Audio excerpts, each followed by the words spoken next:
Hello students, मैं अंकुश गुप्ता बेटा आपका हार्दिक स्वागत करता हूँ। बेटा आज हमने एक लाइव क्लास में एक डेप्रिसिएशन का चैप्टर पढ़ा था। जो चैप्टर था वो था बेटा डेप्रिसिएशन का।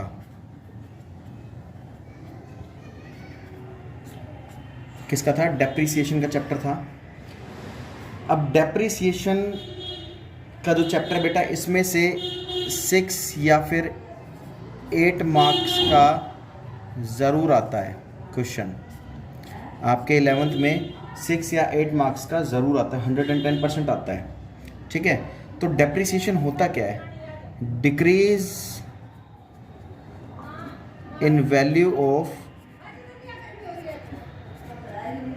एसेट्स। किसी भी एसेट्स की वैल्यू बेटा कम हो जाना। डिक्रीज मतलब कम हो जाना। किसी भी एसेट्स की वैल्यू कम हो जाना। मान लीजिए आपने आज कोई एक मशीनरी खरीदी है। ठीक है बेटा, आपने कोई मशीनरी परचेज की है। मान लीजिए 1 लाख रुपए की परचेज की है आपने, फॉर एग्जांपल। आपने उसको बेटा 2 साल यूज़ किया, 2 ईयर्स यूज़ किया आपने। अब 2 साल बाद जब आप बेचोगे उसको, तो आपकी वो 1 लाख में तो बिकेगी नहीं। आपकी वो 1 लाख में तो बिकेगी नहीं।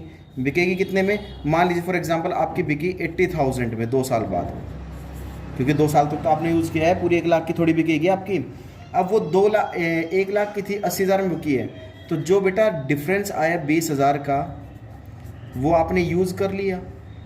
यानी कि एसेट्स की वैल्यू क्या होगी? डिक्रीज होगी, कम होगी। कितने से? 20,000 रुपये से।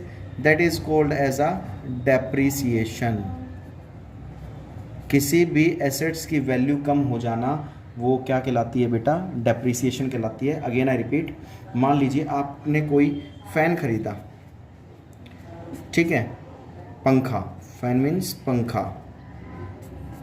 आपने कोई पंखा खरीदा बेटा, मान लीजिए 5,000 रुपये का। आपने उसको 1 साल तक यूज़ किया, 1 ईयर यूज़। आपने उसको 1 साल तक यूज़ किया, और 1 साल यूज़ करने के बाद क्या आप उसको बेचना चाह रहे थे, क्या वो 5,000 का बिकेगा? नहीं बेटा, जितनी भी कम वैल्यू, मान लीजिए वो 3,500 रुपये का बिका, तो जो डिफरेंस आएगा इन दोनों का, डिफरेंस जो आएगा 1,500 रुपये का, वो क्या कहलाएगा? डेप्रिसिएशन।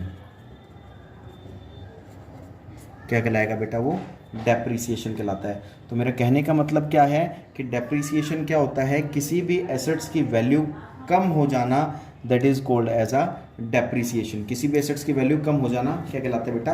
डेप्रिसिएशन कहलाता है। देखो, डेप्रिसिएशन को निकालने के हमारे पास बेटा 2 मेथड होते हैं। कितने मेथड होते हैं? 2 मेथड। पहला मेथड कौन सा होता है? स्ट्रेट लाइन मेथड, और सेकंड आता है बेटा रिटर्न डाउन वैल्यू मेथड। देखो, हमारे पास 2 तरह के मेथड आते हैं, एक स्ट्रेट लाइन मेथड और दूसरा आता है बेटा रिटर्न डाउन वैल्यू मेथड। ये बात समझ में आ गई? अभी स्ट्रेट लाइन मेथड को बेटा हम 2 और नाम से भी जानते हैं। स्ट्रेट लाइन मेथड को हम 2 नाम और से भी जानते हैं। कौन कौन सा बेटा? एक तो बेटा fixed instalment method,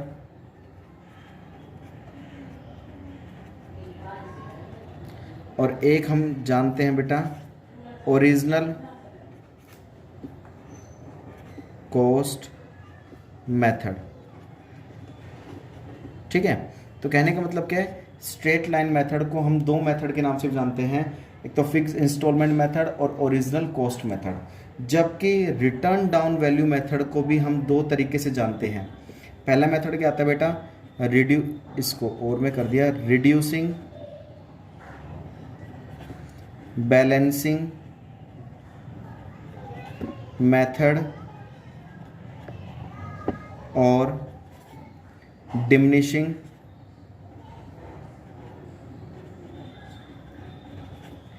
balancing method.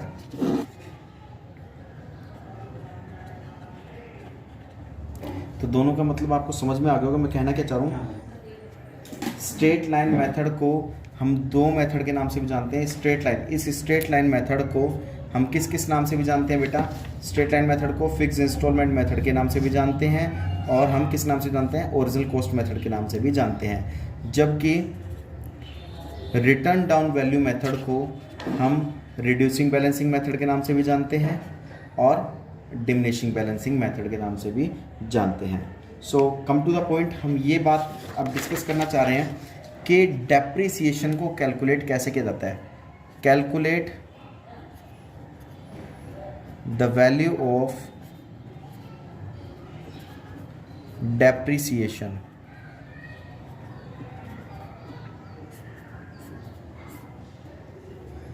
Calculate the value of depreciation, मतलब डेप्रिसिएशन की वैल्यू किस तरीके से कैलकुलेट की जाती है। चलिए, अब डेप्रिसिएशन की वैल्यू किस तरीके से कैलकुलेट की जाएगी वो देखते हैं बेटा। डेप्रिसिएशन की वैल्यू हम कैसे कैलकुलेट करेंगे?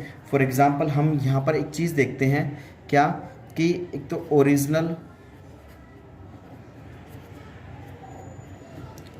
Cost of assets minus scrap value. Scrap value बेटा हम और नाम से भी जानते हैं salvage value. Salvage value upon में estimated life value. Estimated life value, तो देखिए मान लीजिए हमने कोई मशीनरी परचेज़ की बेटा 2 लाख रुपए की। कितने की परचेज़ की है? 2 लाख रुपए की। So what is the original cost of assets, यानी कि एक्चुअल में उसकी कॉस्ट, एसेट्स की कॉस्ट कितनी आई है? 2 लाख रुपए आई है। सो वो क्या होगी हमारी original cost of assets, 2 lakh रुपए। ठीक है। एस्टिमेटेड लाइफ वैल्यू वो कितने साल तक चलेगी? मान लीजिए वो 20 साल तक चलेगी। कितने साल तक चलेगी? 20 years. That means estimated life value.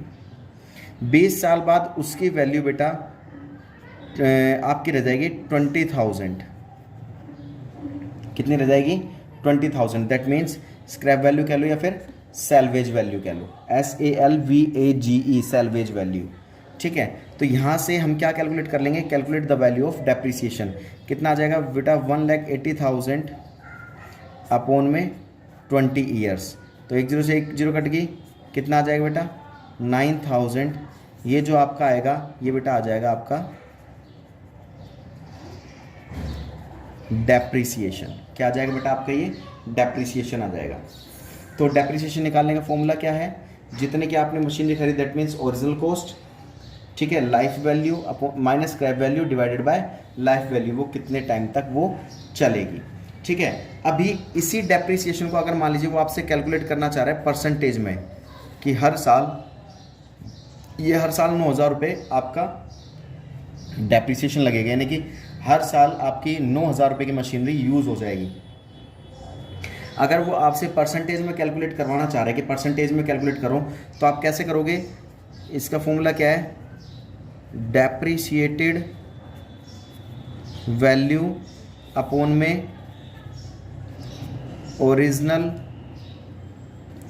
Cost of assets into 100। ये आपकी परसेंटेज में कैलकुलेट हो जाएगी। अब देखिए इसको कैलकुलेट कैसे करेंगे?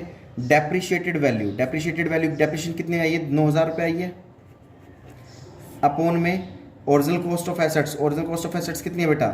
2 लाख रुपये इंटू 100। 2 0 से 2 0 कट गई, 3 0 से 3 0 कट गई, तो कितना आ जाएगा? 4 पॉइंट समथिंग आ जाएगा। 4 दूनी 8, 1 4 दूनी 8, 4 4.25% आ जाएगा। ये आपका आंसर होगा। तो बेटा ये आपका एक बेसिक कंसेप्ट था। अभी नेक्स्ट वीडियो में हम इसके क्वेश्चंस को लेके चलेंगे। तब तक के लिए आप इसको बेटा इसका स्क्रीनशॉट ले सकते हैं। आप इसका स्क्रीनशॉट ले लीजिए।